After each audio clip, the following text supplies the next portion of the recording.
तर नमस्कार मंडळी, मी सावी फॅशन चॅनलमध्ये तुम्हा सर्वांचं अगदी मनापासून स्वागत करते. तर आजच्या व्हिडिओमध्ये आपण बघणार आहोत 36च्या मापाचा प्रिन्सेस कट ब्लाऊजचं फुल कटिंग. तर व्हिडिओ स्किप न करता शेवटपर्यंत पूर्ण बघा. डायरेक्ट कपड्यावरती कटिंग बघणार आहोत की जेणेकरून आपलं ब्लाऊज जे आहे ते झटपट शिवून होणार आहे. तर बघू शकता इथे. तर सर्वात पहिले जे अस्तर आहे ते आपण कट करणार आहोत. तर फोल्डिंग घेतलेलं आहे कापड आणि त्यानंतर सर्वात पहिले आता इथे उंची लावून घेणार आहोत. याच्यामध्ये काही तुम्हाला मी महत्त्वाच्या टिप्स आणि ट्रिक्ससुद्धा सांगणार आहे की जेणेकरून तुमचं शोल्डरसुद्धा उतरणार नाही आणि ब्लाऊजसुद्धा व्यवस्थित अंगात फिटिंगला बसणार. जर तुमची कटिंग व्यवस्थित असेल तर ब्लाऊजसुद्धा तुमचं परफेक्टच येतं. तर त्यासाठी सर्वात पहिले आपल्याला कटिंग जी आहे ते तीच व्यवस्थित आणि परफेक्ट करायला पाहिजे.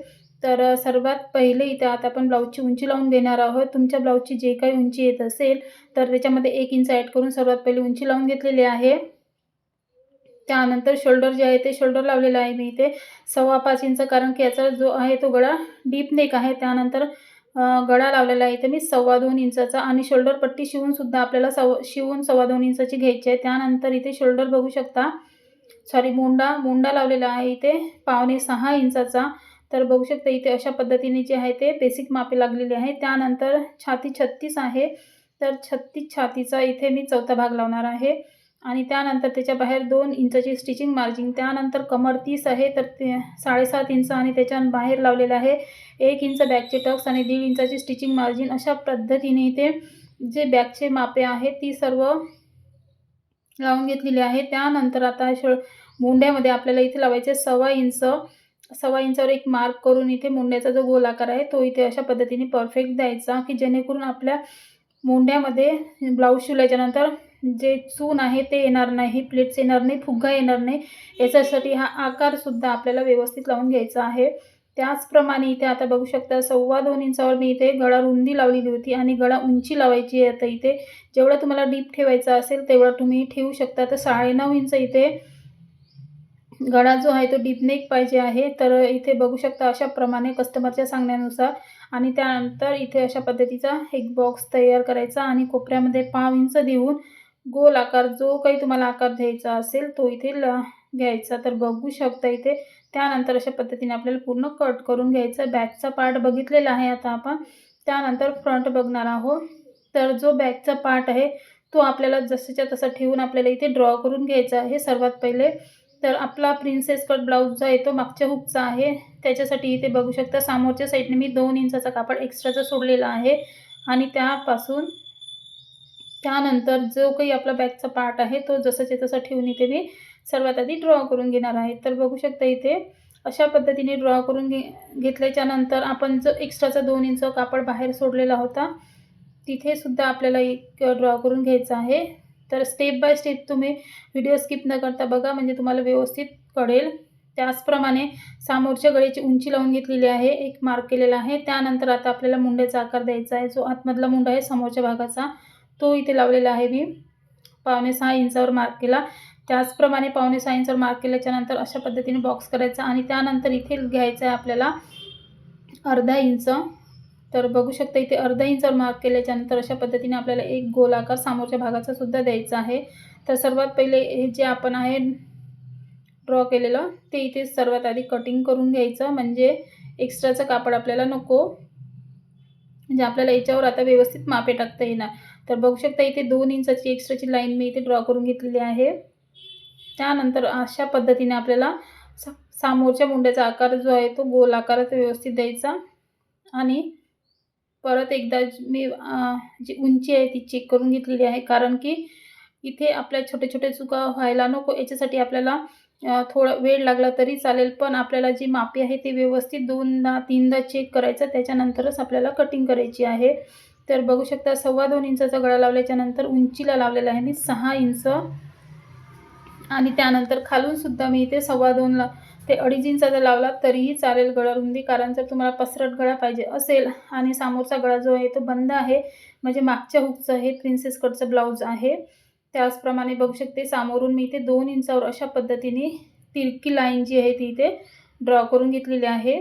त्यानंतर आता आपल्याला लावायचं आहे टक्स उंची. तर टक्स उंची जी आहे ती लावलेली आहे मी ते 10 इंच आणि आडवा टक्स घ्यायचा.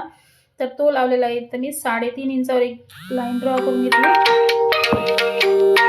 त्यानंतर इथे अशा पद्धतीने आपल्याला जो टक्स आहे तो सुद्धा इथे ड्रॉ करून घ्यायचा आहे आणि टक्सची रुंदी मी साधारण 3 इंच घेतलेली आहे. तर बघू शकता म्हणजे 1.5 इंचावर इथे साईडने मार्क केलेला आहे आणि त्यानंतर अशा पद्धतीने आपल्याला प्रिन्सेस कटचा जो आकार आहे तो इथे लावून घ्यायचा मुंड्यामध्ये. तर बघू शकता खूप सोप्या पद्धतीने हा जो प्रिन्सेस कट बॅक हुकचा ब्लाऊज तुम्हाला मी कटिंग करून दाखवलेला आहे. अगदी सहज आणि सोप्या पद्धतीने तुम्ही सुद्धा बघून जो आहे तो व्हिडिओ बघून सहजच तुम्ही कट करू शकणार आहे. तर खूप सोपी पद्धत आहे आणि शिवण्याची सुद्धा खूप सोपी पद्धत आहे आणि अंगात सुद्धा हा ब्लाऊज जो आहे तो खूप सुंदर बसते. मागच्या हुकचा प्रिन्सेस कट ब्लाऊज. तर बघू शकता इथे अशा पद्धतीने आपल्याला समोरच्या मुंड्याचा आकारसुद्धा पूर्ण कट करून घ्यायचा आहे. तर 36 आणि कमर 30, छाती 36 आणि कमर 30च्या मापाचं परफेक्ट असं प्रिन्सेस कट ब्लाऊज डीप नेकमध्ये तुम्हाला जर कटिंग करायचं असेल आणि शोल्डरसुद्धा उतरणार नाही, कारण शोल्डर इथे मी लावलेला आहे 5.25 इंचाचा. गळा डीप नेक असेल तर आपल्याला शोल्डर जे आहे थोडंसं कमी घ्यावं लागतं, नाहीतर एरवीमध्ये 5.5 इंचाचं आपण शोल्डर लावतो. तर तिथे मी 5.25 इंचाचं लावलेलं आहे, म्हणजे आपलं शोल्डर जे आहे ते अजिबात उतरणार नाही याच्यासाठी. तर बघू शकता इथे जो दोन्ही टक्स जे आहे ते अशा पद्धतीने आपल्याला कट करून घ्यायचे आहे, म्हणजे तर हे अशा पद्धतीने आपल्याला पूर्ण कट करून घ्यायचं आहे. तर बघू शकता हा जो आपला फ्रंट पार्ट आहे तो कटिंग करून झालेला आहे आणि बॅकसुद्धा झालेला आहे. तर बॅकचा जो गळा आहे तो सुद्धा इथे अशा पद्धतीने आपल्याला पूर्ण कट करून घ्यायचा आहे. तर बघू शकता इथे 9.5 इंचाचा आपला गळा आहे आणि त्यानंतर आता आपल्याला बाही कटिंग करायची आहे. तर बाहीसुद्धा छोटी कटिंग करा किंवा मोठी, तर प्रत्येक मापाची बाही मी इथे व्हिडिओमध्ये कटिंग करून दाखवत असते. तर आता आपल्याला छोटी बाही कटिंग करायची आहे 5 इंचाची. तर त्याच्यासाठी अशा पद्धतीचं कापड घेतलेलं आहे फोल्डिंग. त्यानंतर सर्वात आधी जे फोल्ड केलेले आहे तिथे आपल्याला बाहीची उंची लावायची आहे आणि त्याच्यामध्ये 1 इंचाचे मार्जिन लावलेले आहे. 4 इंचाची बाही आणि त्याच्यामध्ये 1 इंचाचं 1 इंच मार्जिन लावलेले खालच्या साईडनं. त्यानंतर इथे 3 लाईन ड्रॉ केलेल्या आहे मी. तर खालची लाईन जी आहे ती मार्जिनची आहे, तर त्याच्यावर दंड घेण्याच्या निम्मे लावायचा आपल्याला. 5 लावलेले आहे, त्याच्या बाहेर 1.5 इंचाची स्टिचिंग मार्जिन. त्यानंतर इथे आता दंडघेराच्या निम्मे 5, त्याच्या बाहेर 1.5 इंच एक्स्ट्राचं आणि 1.5 इंचाची स्टिचिंग मार्जिन इथे अशा पद्धतीने लावलेलं आहे आणि त्यानंतर अशा तिरप्या 2 लाईन आपल्याला ड्रॉ करून घ्यायच्या आहे. त्यानंतर 1.5 इंचाची स्टिचिंग मार्जिन लाईन सोडून आपल्याला अशा पद्धतीने मिड पॉईंट काढून घ्यायचा. त्याचप्रमाणे वर लाईन एक ड्रॉ करायची आणि इथे 2 लाईन आखून आपल्याला परफेक्ट असा बाईचा शेप जो आहे तो ड्रॉ करून घ्यायचा आणि ही बाई खूप व्यवस्थित बसतं. तर बघू शकता इथे अशा पद्धतीची आपली जी बाही आहे ती सुद्धा तुम्हाला अगदी परफेक्ट अशी कटिंग करून दाखवलेली आहे. तर तुम्हाला आजचा व्हिडिओ कसा वाटला तर नक्की सांगा. व्हिडिओ थोडासा जरी आवडला असेल तर व्हिडिओला एक लाईक जरूर करा. चॅनलवर नवीन आला असाल आणि चॅनलला सबस्क्राईब केलं नसेल तर प्लीज चॅनलला सुद्धा सबस्क्राईब करा, लाईक करा, शेअर करा. तर भेटू आपण नेक्स्ट व्हिडिओमध्ये. तोपर्यंत बाय.